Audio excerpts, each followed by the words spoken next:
Welcome to Stuff You Missed in History Class, a production of iHeartRadio's How Stuff Works.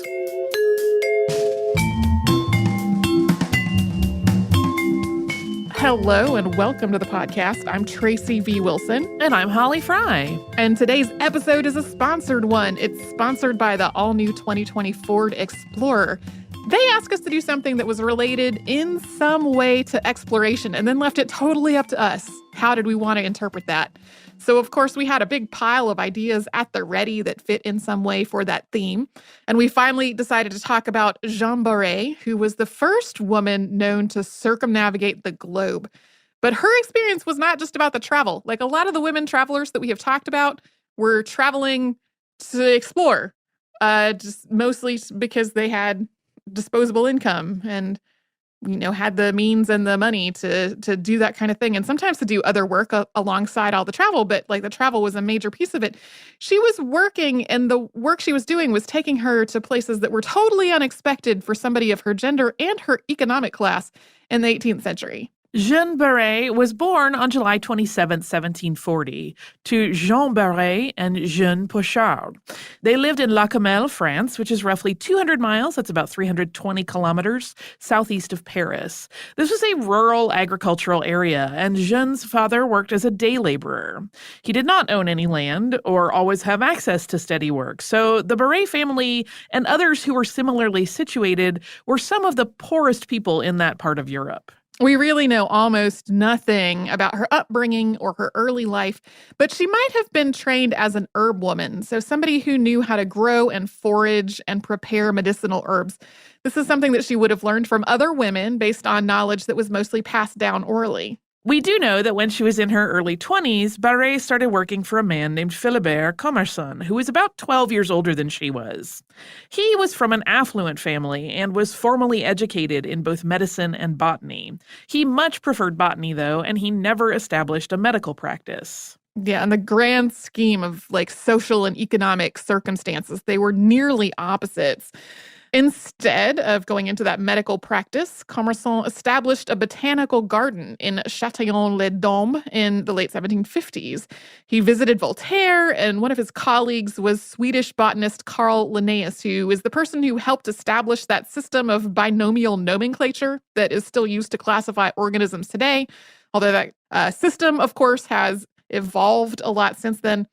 Linnaeus secured a commission from the Queen of Sweden for Commerson to catalog Mediterranean fish.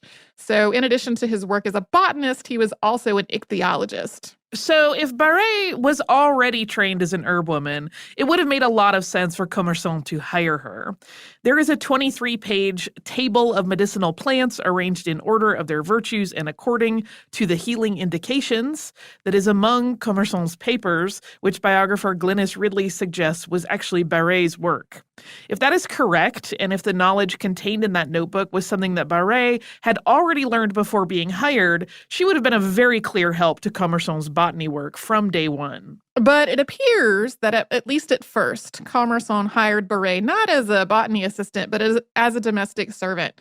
And that would have been more stable and financially lucrative than what the family had been experiencing as day laborers. We don't know exactly when she started working for him. Her formal employment started in 1764, but she seems to have also been working with him in some capacity before that. It's possible that she started working there just after the death of Commerson's wife at the age of 34. That happened shortly after she gave birth to their child, and it's possible that part of Baret's role working for him was to help care for this newborn. Ultimately, though, the baby was sent to live with an uncle. And at some point, Baret and Commerson's relationship became more personal rather than employer and employee. In 1764, Baret became pregnant. Unmarried women were legally required to register their pregnancies, including naming the baby's father. Baret did register her pregnancy on August 22, 1764, but she traveled to another town to do it, and she took 2 men with her as character witnesses. They maintained that she had been assaulted by an unknown man and that assault had resulted in her pregnancy. This baby was almost certainly Commerson's, with the character witnesses being a part of an effort to cover up what would have been something truly scandalous if people had actually known the facts of the situation. Baret and Commerson moved to Paris together in September of 1764. She was given a salary of 100 livres a year. They lived near the Jardin Le Roi, or the Royal Gardens, which is today known as the Jardin des Plantes. In January of 1765, Baret surrendered her baby, named Jean-Pierre, to a home for foundling children. Jean-Pierre was placed with a foster family, although he died a couple of years later. The registry of Baret's pregnancy, Jean-Pierre's birth, and his fostering and death are all documented in the historical record. But Baret's and Commerson's thoughts and feelings on these events really are not part of any of those documents. Within a few months of surrendering Jean-Pierre, Baret and Commerson were preparing for a voyage around the world. This expedition of exploration and scientific discovery had been authorized by King Louis XV, and it was meant as both an exploratory voyage and a scientific endeavor. Admiral Louis-Antoine, Comte de Bougainville, who had served in the 7 Years' War, was in command of 330 men who were divided between two vessels, the Boudeuse and the Étoile. In addition to being in command of the expedition as a whole, Bougainville was in command of the Boudeuse, and François Chenard de la Giraudet was in command of the Étoile. 3 scientists had been recruited to participate in this expedition. Commerson, who is acting as royal botanist and naturalist, astronomer Pierre-Antoine Véron, and cartographer Charles Routier de Romainville. Among his other duties, Commerson was one of the people helping to plan the expedition's route. Commerson was given a budget to hire an assistant naturalist to take on this voyage to help him collect and catalog specimens and to illustrate what they found. But he could not take Jeanne Baret, at least not legally. It had been illegal for women to be on French naval ships for anything other than a brief visit since 1689. Officers who broke this rule could be suspended for a month, and sailors who broke it could be sentenced to 15 days in chains. There is a lot that we don't know about the dynamics between Commerson and Baret. There were obvious and meaningful disparities between the two of them, especially when it came to power and wealth stemming from both their relative social class and their genders, and as well as him being her employer. But at the same time, what happens next suggests that Baret was in this relationship willingly. And we're going to get into that after we first pause for a little sponsor break.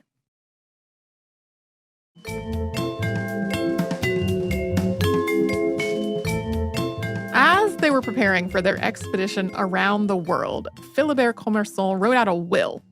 And that bequeathed his actual property to his son, but it also made it clear that all of the women's clothes and similar possessions in his home belonged to his housekeeper, Jeanne Baret, to whom he left the household furnishings and linens along with 600 livres.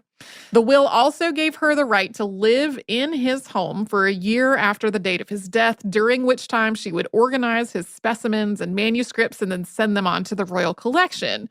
The will makes it sound as though Jeanne Baret was staying behind while he was going on this expedition, and it also noted that she was sometimes known as Jeanne de Bonnefoy. Baret was not staying behind, though. Instead, Commerson maintained that he had not been able to find a workable assistant to go with him on this voyage, in spite of all of his efforts to do so. Then, Jeanne Baret, dressed in men's clothing and using the name Bonnefoy, arrived at the port of Rochefort, maintaining that she was looking for work. Commerson hired the disguised Baret on the spot, and from that point on, for much of the expedition, he consistently referred to her as male. Based on everything we know about the situation, this was a disguise and not a reflection of her gender, so we will keep referring to her as a woman. This whole ruse seems like kind of a stretch to me. The idea that he would have just hired a random person on the spot, having failed to find somebody that met actual criteria for a botanist's assistant on this voyage. But it seems like everyone thought that was, it made sense, I guess, that he hired an apparently random person at the dock. I feel like this is one of those things where it's like the excuse checklist of like, look, you all know who this is, and I know who this is, and she knows you all know who this is, but we have, we've checked all the boxes. For all you know, you can say you thought it was a dude the whole time.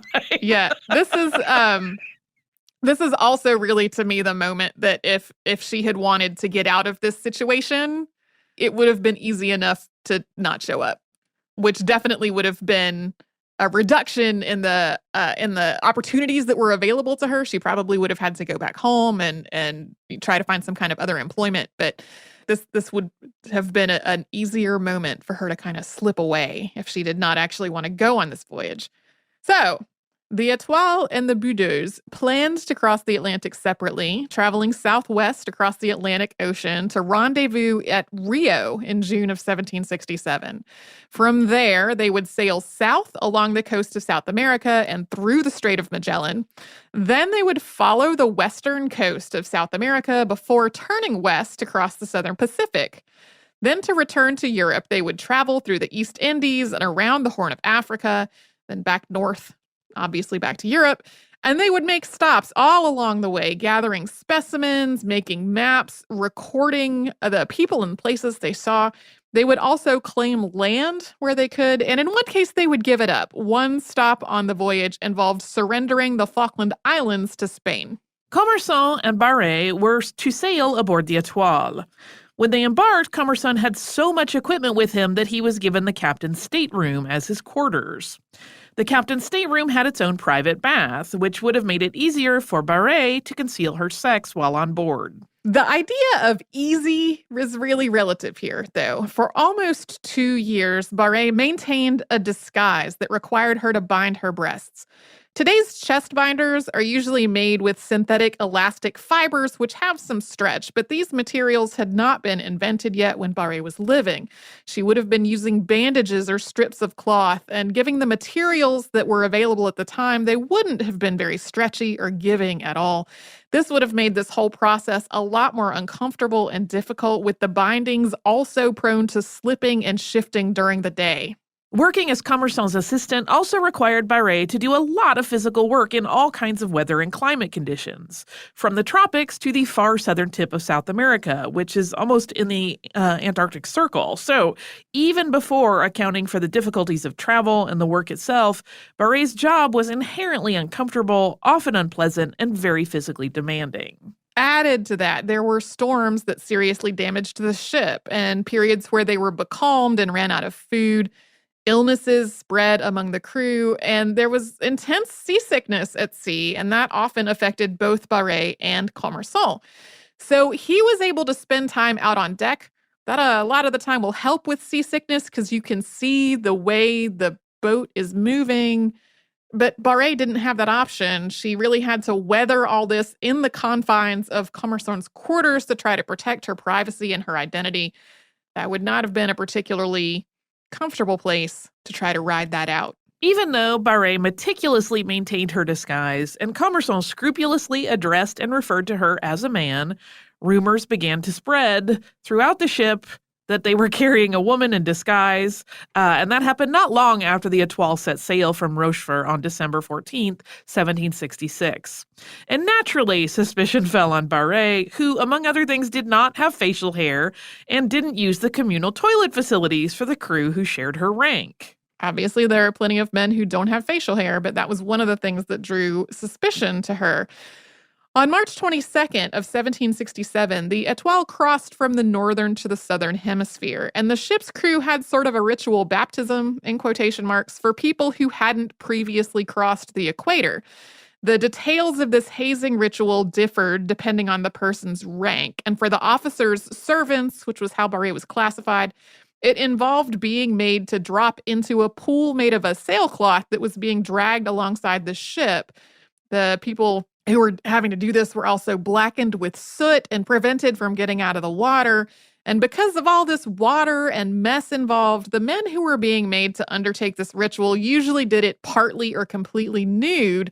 Because she was a woman, Baret would have had to do this still dressed. Commerson does describe this ritual in his journal, but he doesn't make any reference to Baret's participation in it. Eventually, Étoile's captain, François Chénard de la Giraudet, was obligated to investigate the rumors about a woman on board his ship. Apart from it being unlawful for anyone to bring a woman on board, the rumors and efforts to figure out whether they were true were clearly causing a disruption. According to his logs, he questioned Baret about her gender, and she told him that she was a eunuch, framing it in terms of the men who guarded the Ottoman Empire. This seems to have at least temporarily stopped the suspicion, or at least reined in the sailors' harassment of her to try to figure out if she was a woman in disguise.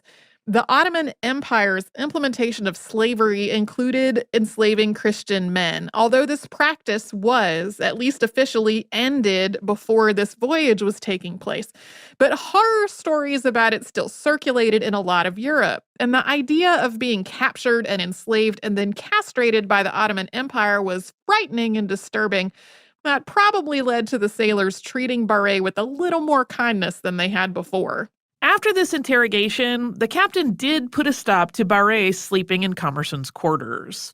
From that point, Baret was always armed, especially when she slept or went ashore to gather specimens.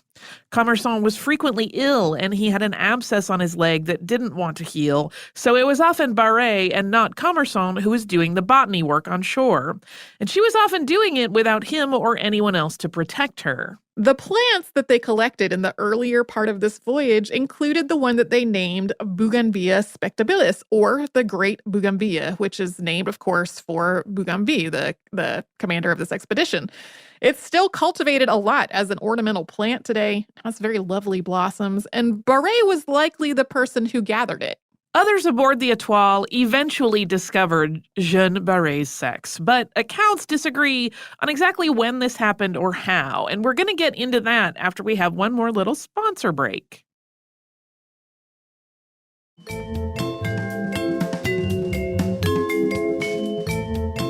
Louis-Antoine de Bougainville wrote the account that's most often cited as far as how Jeanne Baret was discovered to be a woman.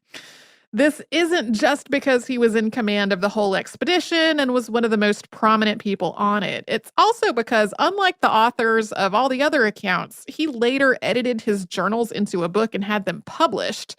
His account of the discovery is noted as having been written on May 28th or 29th, 1768, about 6 weeks after the expedition left Tahiti, which was the first time that the French had actually seen this island.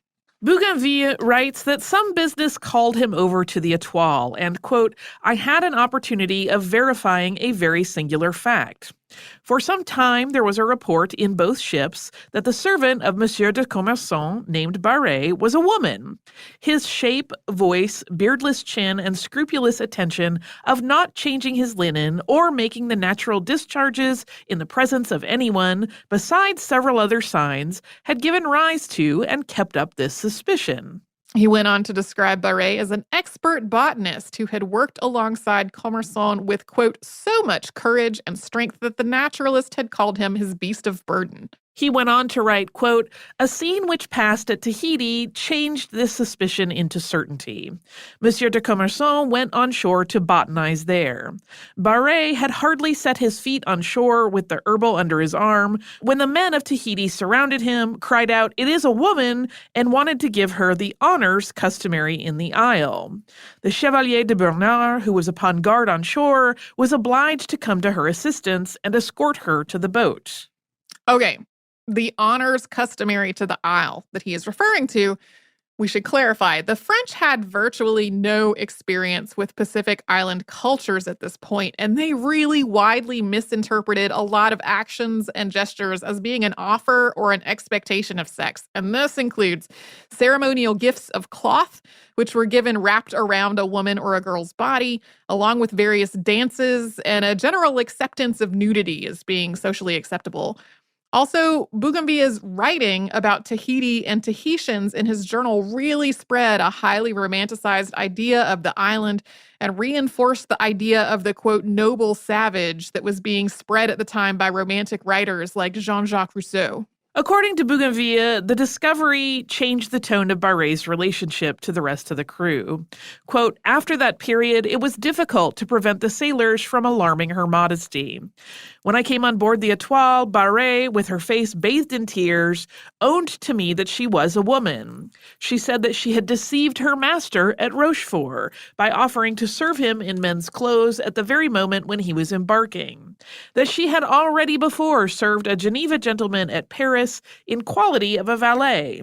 That being born in Burgundy and become an orphan, the loss of a lawsuit had brought her to a distressed situation and inspired her with the resolution to disguise her sex, that she well knew when she embarked that we were going round the world and that such a voyage had raised her curiosity. Although Bougainville had grounds to be angry with both Commerson and Baret because they had been deceiving everyone on board and her presence on the ship was unlawful, he finishes his account of what happened in a way that's relatively respectful, at least for part of it. After alluding to this trip around the world, he wrote, quote, she will be the first woman that ever made it, and I must do her the justice to affirm that she has always behaved on board with the most scrupulous modesty. And then it gets into the part that's maybe less respectful. Quote, she is neither ugly nor handsome and is no more than 26 or 27 years of age. It must be owned that if the two ships had been wrecked on any desert isle in the ocean, Baret's fate would have been a very singular one. Another account also connects the discovery of her sex to Tahiti, or at least to a Tahitian person. A man named Ahutoru, who was a chieftain's brother, learned French while the expedition was in Tahiti and asked to be taken to France when they departed. He described Baret as mahu, which is a term used in several Pacific Island cultures to signify a third gender. After colonization by European powers, in many places, that term took on a disparaging connotation connected to cross-dressing, and that being a pejorative term. Ahutoru died of smallpox before the voyage got back to France, however. But most of the other accounts place this discovery of Jeanne's sex later, in July of 1768, on the island of New Ireland in Papua New Guinea, not in May in Tahiti. The ship's log for July 18th, 1768 reads, quote, the physician Monsieur Commerson's domestic was discovered to be a girl who until now passed as a boy. Ship's surgeon François Vives wrote about several moments in Baret's time on board in his journals. He wrote of rumors about a woman in disguise and then the captain's putting a stop to Baret sleeping in Commerson's cabin. He writes as though he was present when the captain interrogated Baret and that she said she was a eunuch. This account of the discovery includes a reference to a bawdy song about a woman named Jeanne who is accosted by 4 men in a field, suggesting that some of the crew may have physically assaulted her to figure out her sex.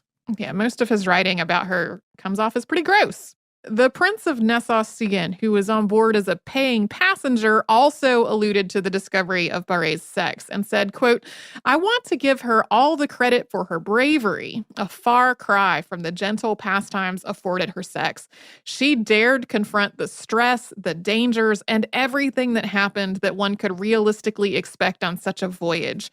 Her adventure should, I think, be included in a history of famous women. Altogether, these other accounts suggest that Jeanne Baret was discovered to be a woman almost a month after Bougainville reported in his book.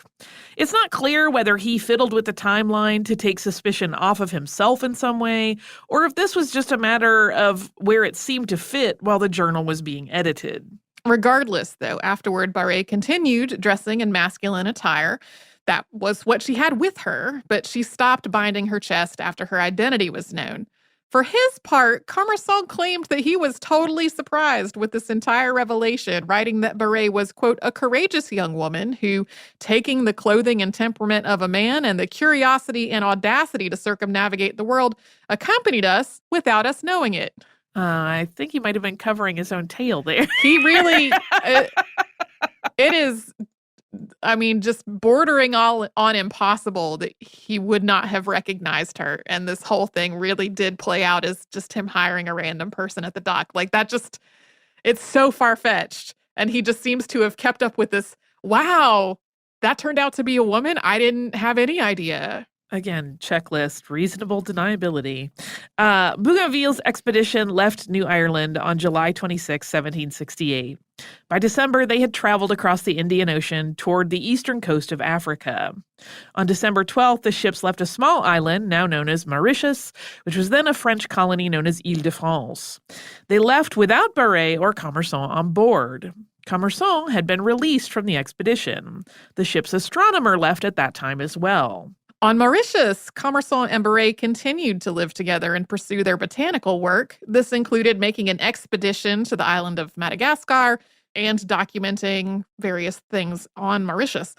The island's governor was another botanist, a man named Pierre Poivre, who had become friends with them. And it's pretty likely that Bougainville thought that it was best that they both be off the ship, and that a French colony with a friendly governor who was also a botanist made Mauritius the best situation they could probably find to accomplish getting them off the ship. Commerson and Baret lived together on Mauritius for about 5 years. At first, they lived with Poivre at the governor's residence, but when he was recalled to France, they had to find their own lodgings. Commerson had been chronically ill for much of their time together, and his condition worsened in the early 1770s. He died in 1773, leaving Baret without protection or support. So, Baret once again found work, first working at a tavern and then running one. On May 17th, 1774, she married a non-commissioned officer named Jean Dubernard. And by that point, she'd been on Mauritius for 7 years. It's not clear exactly when Baret returned to France, but when she did, that last leg of the journey made her the first woman known to have circumnavigated the globe. Bougainville intervened on her behalf after she got back to France to make sure she wouldn't be punished for her time aboard ship. And a point in her favor in his doing this was that he didn't think that her example would inspire other women to do something similar. He thought she'd just be the only woman ever to circumnavigate the globe, and that, quote, her example is not likely to be contagious. This line of logic really reminds me of the way that people talked about Sor Juana Inés de la Cruz and how her becoming a nun was going to keep her from inspiring other women to be similarly iconoclastic in their behavior. Instead, the opposite wound up happening, to being punished. The French Ministry of Marine recognized her work with the expedition and awarded her a pension of 200 livres per year. And then she also secured the money that Commerson had left her in his will, although by that point his death was long enough in the past that she didn't live in his house for a year. Not much is known about Jeanne Baret's last years. She did not get to do the cataloging of the collection that Commerson had hoped she would. Everything that they had collected on Bougainville's expedition and afterward was either in storage or impounded after Commerson's death. However, since the unorganized collection was not well known or associated with a prominent member of the nobility, it made it through the French Revolution and the Reign of Terror. Today, at least 6,000 specimens survive in museum collections, including the French National Museum of Natural History, part of which is on the site of the former Royal Gardens. Yeah, a lot of that stuff still has its original handwritten labeling that was probably written by her. Jeanne Baret died in Saint-Olier, France on August 5th, 1807, and left her remaining property to Commerson's heirs. She was 67. We know so little about Commerson's feelings towards her. He named a plant after her during the expedition, calling it Baretia bonifida, although it turned out to be a species that had already been discovered and named. And he wrote of her very fondly. Here is a sample cited in a biography published in 1993. Quote, "Armed with a bow like Diana, armed with intelligence and seriousness like Minerva, she eluded the snare of animals and men, not without many times risking her life and her honor." He also praised her for doing all of this risky and difficult work without complaint. He did also call her his beast of burden, but he did that while trying to maintain this ruse that she was a man. And that really doesn't seem like a weird way for a man to talk about his male assistant at the time. Although the plant that Commerson named after her didn't stick. Baret did have a species permanently named for her in 2012. That was Solanum berite, which is part of a large and diverse plant genus that also includes the nightshades. This particular species was selected to bear her name because of its leaves, which are really variable in their shape and size. This was also true of the species that Commerson had originally named after her, because he thought this variability really reflected her life and her character, and like the fact that she had disguised herself as a man for so long and taken on so many jobs that were really unexpected for women at the time.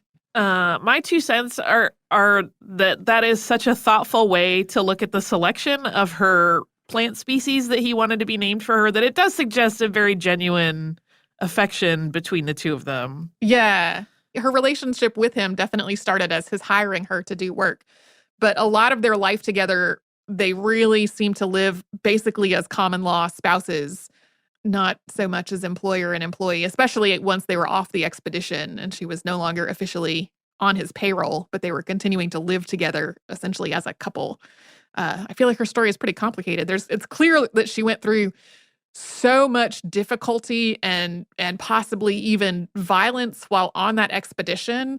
But also the fact that she was from really the poorest class of people where she was living and a woman, and was able to go on this round the world voyage, which was just a whole like universe away from the possibilities that were open to people in that same situation, is really incredible to me. She sounds kind of spectacular. That's a person I would use the time machine to go back and talk to. Yeah. Do you have a little bit of listener mail for us? I do. It's from Alyssa, and it's titled Jovita Idar, Rebel Latina Activist Teacher. And Alyssa writes, I saw a small video on Idar, which I've left linked in the bottom, and was greatly intrigued by her because she's from my hometown. I looked her up, but I feel like my research on her would not do her memory justice. I love hearing your pieces on strong women and their, quote, unnatural ways for their time. I hope you all can help bring Jovita Idar to life, not just for me, but because she's just a kick-ass Latina woman that deserves her name to be rung. Your podcasts have gotten me through workouts, long trips, and work shifts. Speaking of which, I've been caught a handful of times by customers while listening to your podcast. My favorite of these times being while listening to Marie Laurencin. I believe the line was about her fiance, and all the customer heard was erotic novels. And then I paused it. And then there is like the laughing emoji. Thank you again for your work and dedication to the show. I hope Jovita makes it on the list soon. Best wishes, Alyssa. Thank you so much, Alyssa, for this email. I don't know if Jovita will make it onto the show because a quick search found that the information available on her is a little thin. That doesn't mean no. It means it might just take a while to gather enough resources, or maybe a 6 Impossible Episodes entry at some point. I think we'll be due for one of those before the end of the year. So thank you again, Alyssa, for sending this. I love that story about being overheard by a customer and being like, whoa, that was just totally the wrong time for maybe a customer to walk in on this podcast. If you would like to write to us about this or any other podcast, we're at historypodcast@howstuffworks.com. And then we're all over social media at Missed in History. That's where you'll find our Facebook, Pinterest, Instagram, and Twitter. You can also come to our website, which is missedinhistory.com, and find the episodes of our show. And you can subscribe to our show on Apple Podcasts, the iHeartRadio app, and anywhere else to get your podcasts.